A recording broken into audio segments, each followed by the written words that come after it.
Most important to investors, they're going to look at your cap table, your capitalization table, how you have raised money and who owns the company.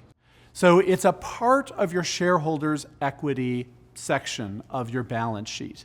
The cap table shows the different classes of ownership in your company. Inside your cap table, you're going to have the people who own common stock. Generally, that's the founders. It may also include some employees and maybe even some advisors who might have common stock.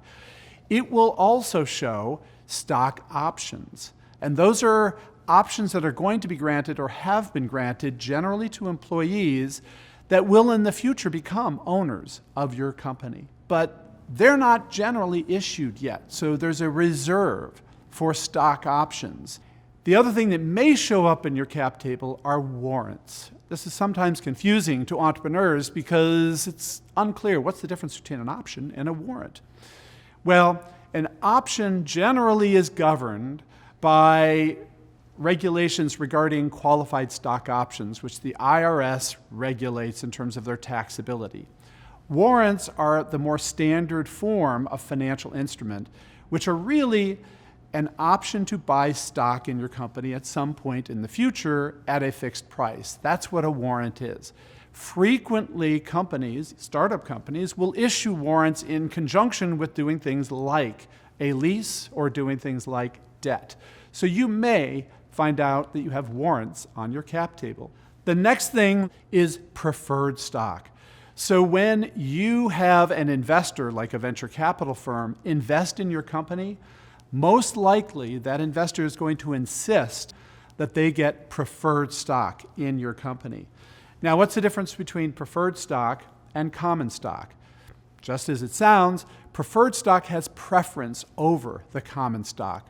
The preference generally relates to having an advantage when the company is liquidated or sold. The preferred stock gets their money back first before the common stock. The preferred stock may also have some other preferences written into the contract when you sell the preferred stock. The last topic I want to touch on in your capitalization table is convertible notes. Now, we generally recommend for very early stage startup companies, when you raise money from friends and family, even if you're raising money from angel investors, rather than creating preferred stock, what you can do is create a convertible note, a debt instrument that is convertible into equity. So it's a great tool for raising money from friends and family and from smaller investors. The idea of a convertible note is we aren't sure exactly how to price the value of your company now, but we know we want to be part of it, and when a bigger investor comes into your company, we want our investment in your company to convert in on the same terms or even better terms than that new investor. So those are called convertible notes.